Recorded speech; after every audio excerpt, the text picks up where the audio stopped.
আজকে সকালবেলা ঘুম থেকে উঠেই দেখি প্রচুর বৃষ্টি হবে, দিন একদম কালো করে এসেছে। এর মধ্যেই দুই বাচ্চাকে রেডি করে ফেলেছি। তবে দুজনই বলছিল যে এত বৃষ্টির মধ্যে তারা কিভাবে স্কুলে যাবে। তাদেরকে এই তুমুল বৃষ্টির মধ্যে রেডি করিয়ে কিভাবে স্কুলে নিয়ে গেলাম সেটাই আপনাদের সাথে শেয়ার করি। সকাল 6:30টার সময় প্রায় ঘুম থেকে উঠেছি, উঠে দেখি আকাশটা একদম কালো করে এসেছে, ঝুম বৃষ্টি নামবে এই একটা অবস্থা। তার মধ্যেই সৃজা আর ত্রিধাকে ঘুম থেকে উঠিয়ে দিয়েছি। আর সকাল থেকে এই যে তাদেরকে তাড়াহুড়ো করছি যে তাড়াতাড়ি রেডি হও, স্কুলে দেরি হয়ে যাবে।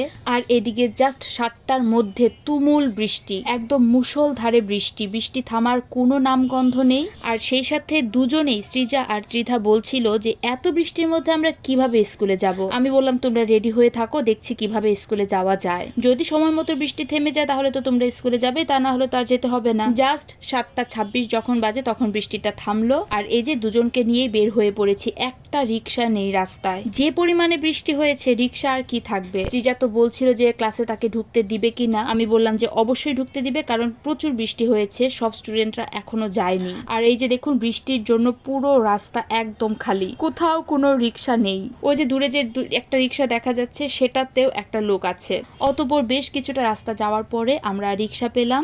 তারপর আর এদিক সেদিক চিন্তা ভাবনা না করে সবার আগে সৃজাকে স্কুলে দিয়ে এসেছি, কারণ সৃজার ক্লাস শুরু হয়ে যায় একদম 7:30টার মধ্যে। সৃজাকে স্কুলে দিয়ে নিয়ে চলে এসেছি ত্রিধাকে তার স্কুলে। সৃজার স্কুল থেকে ত্রিধার স্কুলটা খুব একটা দূরে না, হাঁটা পথে প্রায় 5 মিনিট বা তারও কম সময় লাগে। এই তো ত্রিধা তো ভীষণ খুশি, সকাল সকাল সে স্কুলে চলে এসেছে। কেউ স্কুলে আসেনি, তার একটা মাত্র বান্ধবী এসেছে আর তার সাথে সে খেলা করছে। তারপর আমি কিছুক্ষণ স্কুলে বসে, কয়েকজন গার্জিয়ান আসলো, স্টুডেন্ট আসলো, সবার সাথে একটু গল্প গুজব করে আমিও ধরলাম বাড়ির পথ। সকালের ওয়েদারটা একদম ঠান্ডা, একদম প্রকৃতিটা এত সুন্দর লাগছিল, রাস্তাঘাটও একদম ঝকঝকে চকচকে লাগছিল। খুবই সুন্দর একটা পরিবেশ। তো আজকের এই ছোট ভিডিওটা এই পর্যন্তই। So tata.